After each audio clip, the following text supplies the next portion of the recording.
Hello all.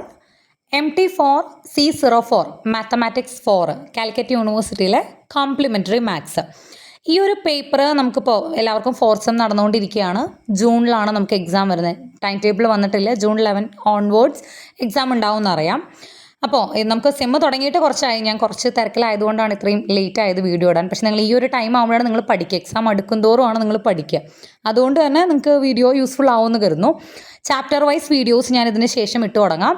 അതിന് മുൻപ് നമുക്ക് എന്തൊക്കെയാണ് സിലബസിലുള്ളത്, പാസ്സാവാൻ മാത്രമേ ആഗ്രഹമുള്ളൂ, അതായത് എങ്ങനെയെങ്കിലും ഒന്ന് പാസ്സായാൽ മതി എന്ന് വിചാരിക്കുന്നവർക്ക് എവിടെയൊക്കെ പഠിച്ചാലാണ് പാസ്സാവുക, മാർക്ക് സ്കോർ ചെയ്യേണ്ടവർക്ക് ഏതൊക്കെ ഏരിയാസ് കൂടുതൽ നന്നായി പഠിക്കണം, ഇതൊക്കെയാണ് ഞാൻ ആക്ച്വലി ഈ ഒരു വീഡിയോയിൽ ഇൻക്ലൂഡ് ചെയ്യാൻ ഉദ്ദേശിക്കുന്നത്.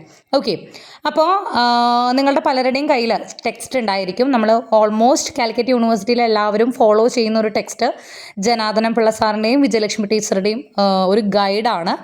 അതിൽ നമുക്ക് നമ്മുടെ മൊത്തം സിലബസിനെ 6 ചാപ്റ്റേഴ്സായിട്ട് തിരിച്ചിട്ട് തന്നിട്ടുണ്ട്. അതല്ലാണ്ട് പലരും വേറെ ടെക്സ്റ്റുകൾ യൂസ് ചെയ്യുന്നവരുണ്ടായിരിക്കും. ഇപ്പോൾ ഓൾമോസ്റ്റ് എല്ലാവരും യൂസ് ചെയ്യുന്ന ടെക്സ്റ്റ് ഇതായതുകൊണ്ട് തന്നെ ഞാനും അത് വെച്ചാണ് വീഡിയോസ്, അല്ലെങ്കിൽ അതിലെ ചാപ്റ്റർ വൈസ് ആണ് ഞാനും വീഡിയോസ് ഇടാറുള്ളത്. ഓക്കെ, അപ്പോൾ നമുക്കറിയാം നമ്മുടെ ഈ പേപ്പറിൽ മൊത്തം 75 മാർക്കിനാണ് എക്സാം ഉണ്ടാവാറ്. അതിൽ 15 മാർക്ക് ഇൻറ്റേർണൽ മാർക്കാണ്, 60 മാർക്കിനാണ് നമ്മൾ എക്സാം എഴുതാറ്, എക്സ്റ്റേണൽ മാർക്ക് വരുന്നത്. ശരിക്കും പറഞ്ഞാൽ ഫുൾ ഇൻറ്റേർണൽ ഉള്ള ഒരാൾക്ക് 15 മാർക്ക് ഇൻറ്റേർണൽ കിട്ടിയിട്ടുള്ള ഒരാൾക്ക് വെറും 12 മാർക്ക് മതി ഈ ഒരു പേപ്പർ പാസ്സാവാൻ. 60-ൽ നിങ്ങൾ എഴുതി 12 മാർക്ക് വാങ്ങിച്ചാൽ മതി, പാസ്സാവും. 15 മാർക്ക് ഫുൾ ഇൻറ്റേർണൽ ഉള്ള ഒരാൾക്ക്. ക്ലിയർ?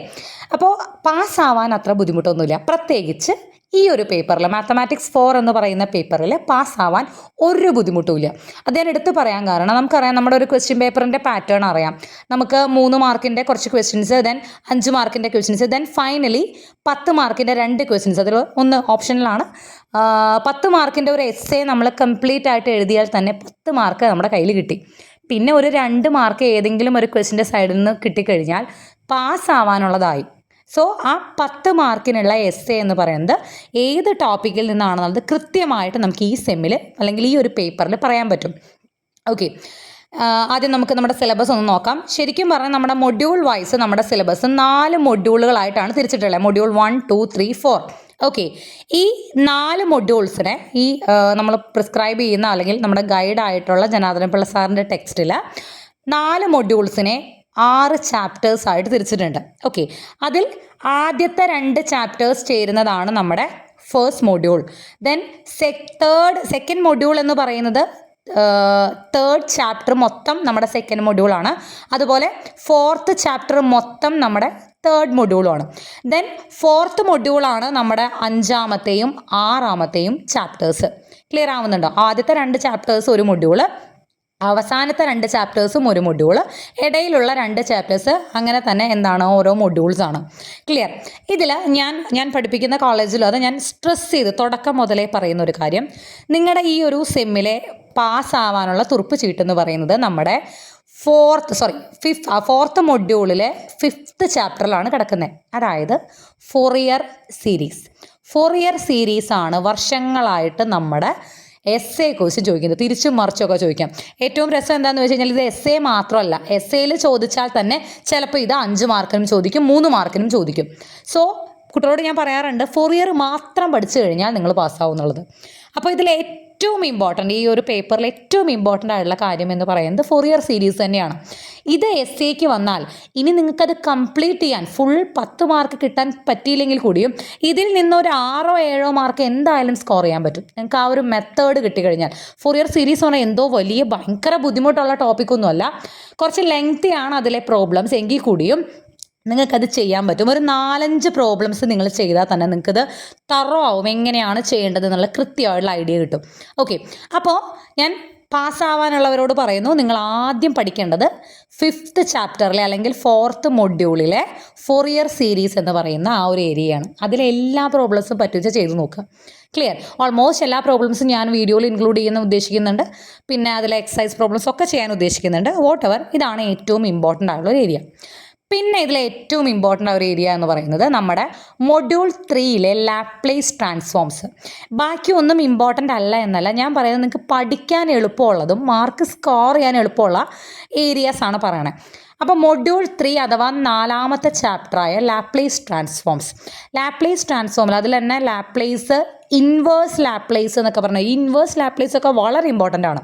നമുക്ക് ഒരു കാരണവശാലും ക്വസ്റ്റ്യൻ പേപ്പറിൽ നിന്ന് അവിടെ നിന്ന് ലാപ്ലേസിൽ നിന്നും ഇൻവേഴ്സ് ലാപ്ലേസിലുള്ള ക്വസ്റ്റ്യൻസ് അവോയ്ഡ് ചെയ്യില്ല. അതെന്തായാലും ഇവിടെ ഉണ്ടാവും. അപ്പോൾ ഫോറിയർ നന്നായിട്ട് പഠിച്ചു പോയ ഒരാൾ ലാപ്ലേസ് അടുത്ത് പഠിക്കണം എന്നാണ് എനിക്ക് പറയാനുള്ളത്. അതും ഈ പറയുന്നത് പോലെ അത്ര ബുദ്ധിമുട്ടൊന്നുമില്ല. നിങ്ങൾക്ക് ഇവിടുത്തെ പ്രോബ്ലംസ് പല ടൈപ്പ് പ്രോബ്ലംസ് ഉണ്ട്, പക്ഷെ നിങ്ങൾ ചെയ്ത് കഴിഞ്ഞാൽ നിങ്ങൾക്ക് പഠിക്കാൻ പറ്റും. ബിക്കോസ് വലിയ രീതിയിൽ അങ്ങനെ ഇൻ്റഗ്രേഷനും ഡെറിവേഷനും ഒന്നും അറിയണമെന്നില്ല. ബേസിക്കായി നിങ്ങൾക്ക് കുറച്ച് പുതിയ കൺസെപ്റ്റ് ആയതുകൊണ്ട് തന്നെ നിങ്ങൾക്ക് പഠിക്കാൻ വലിയ ബുദ്ധിമുട്ട് വരില്ല. ക്ലിയർ ആവുന്നുണ്ടോ?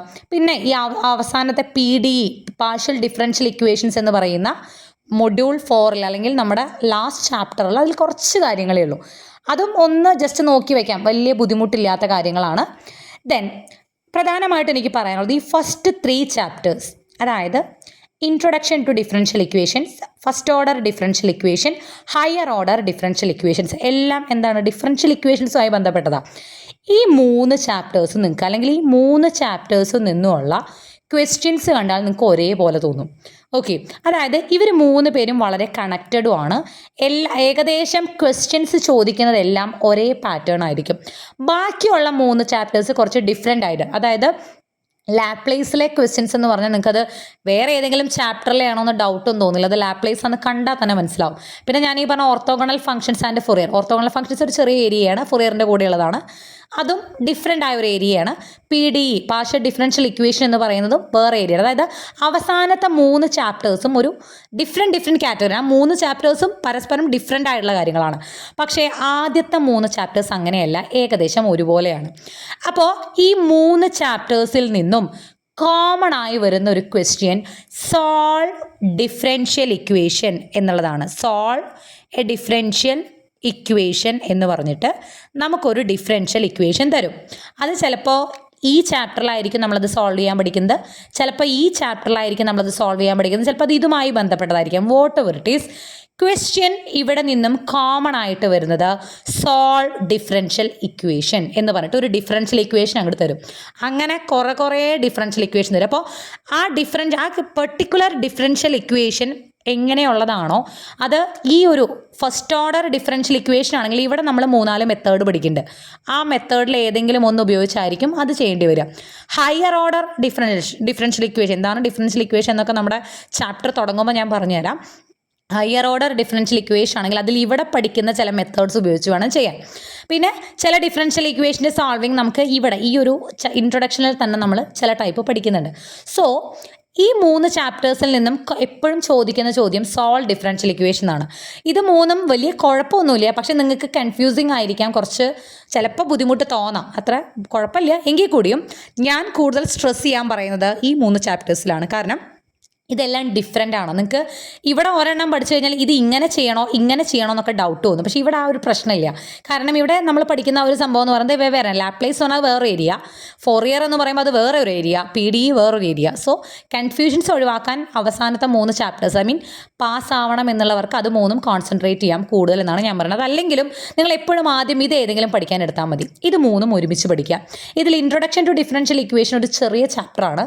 ഇവിടെ നമുക്ക് ഡിഫറൻഷ്യൽ ഇക്വേഷൻ തന്നിട്ട് സോൾവ് ചെയ്യാനായിട്ട് ചോദിക്കില്ല. ഡിഫറൻഷ്യൽ ഇക്വേഷനും അതിൻ്റെ സൊല്യൂഷനും തന്നിട്ട് സൊല്യൂഷൻ ഇതിൻ്റെ ആണോ, അതായത് ചോദ്യവും ഉത്തരവും തന്നിട്ട് ഉത്തരം ഈ ചോദ്യത്തിൻ്റെ തന്നെയാണോ എന്ന് വെരിഫൈ ചെയ്യാൻ മാത്രമേ ഈ ഒരു ഫസ്റ്റ് ചാപ്റ്ററിൽ ചോദിക്കുന്നുള്ളൂ. ഡിഫറൻഷ്യൽ ഇക്വേഷൻ സോൾവ് ചെയ്യാൻ നിങ്ങൾ പഠിച്ചു തുടങ്ങുന്നത് സെക്കൻഡ് ചാപ്റ്റർ ഓൺവേർഡ്സ് ആണ്. അതും first order differential equation. First order എന്ന് പറഞ്ഞാൽ ഡെറിവേറ്റീവ്സ് ഫസ്റ്റ് ഓർഡർ മാത്രം ഇൻക്ലൂഡ് ചെയ്യുന്ന ഡിഫറൻഷ്യൽ ഇക്വേഷൻ. എന്താണ് ഡിഫറൻഷ്യൽ ഇക്വേഷൻ ഒക്കെ പറഞ്ഞുതരാം ഞാൻ ഫസ്റ്റ് ചാപ്റ്ററിൽ. നമുക്കത് പറഞ്ഞു കഴിയുമ്പോൾ ഒന്നുകൂടി ക്ലിയർ ആവും. വാട്ട് എവർ ഫസ്റ്റ് ഓർഡർ വരുന്ന ഡിഫറൻഷ്യൽ ഇക്വേഷനുകൾ മാത്രം സോൾവ് ചെയ്യാനേ നമ്മൾ ഇതിൽ പഠിപ്പിക്കുന്നുള്ളൂ. ഓക്കെ, എന്നാൽ അതിൽ second order, third order, y∬, y∼, or y എത്ര വേണമെങ്കിലും ഡെറിവേറ്റീവ്സ് വരുന്ന ആ ടൈപ്പ് സോൾവ് ചെയ്യാനാണ് ഈ സെക്കൻഡ് മൊഡ്യൂളിൽ അല്ലെങ്കിൽ തേർഡ് ചാപ്റ്ററിൽ പഠിക്കുന്നത്. ഓക്കെ, അപ്പോൾ ഇതൊക്കെയാണ് നമ്മുടെ സിലബസ്. ആക്ച്വലി ഇതൊന്ന് മനസ്സിലാക്കി കഴിഞ്ഞാൽ ഈ ഒരു ഓർഡറിൽ പഠിച്ചു കഴിഞ്ഞാൽ നിങ്ങൾക്ക് ഒന്നുകൂടി ക്ലിയർ ആയിട്ട് അല്ലെങ്കിൽ അത്യാവശ്യം നല്ല രീതിയിൽ ഈ പേപ്പർ സ്കോർ ചെയ്യാൻ പറ്റും. ഞാൻ ഒന്നുകൂടി ഓർപ്പിച്ച് പറയണു, പാസ്സാവാൻ വലിയ ബുദ്ധിമുട്ടില്ലാത്ത ഒരു പേപ്പറാണ്.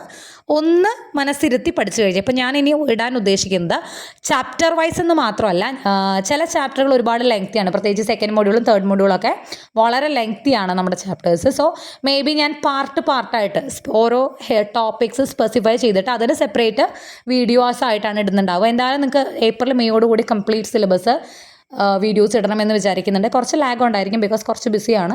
സ്റ്റിൽ എക്സാമിന് 1 വീക്ക് മുന്നേ എന്തായാലും കംപ്ലീറ്റ് നിങ്ങൾക്ക് വീഡിയോസ് ഫുൾ കിട്ടിയിട്ട് 1 വീക്കല്ല, ഒരു സ്റ്റഡി ലീവ് കിട്ടുമ്പോഴേക്കും കംപ്ലീറ്റ് ആയിട്ട് ചെയ്യാം. Okay, thank you.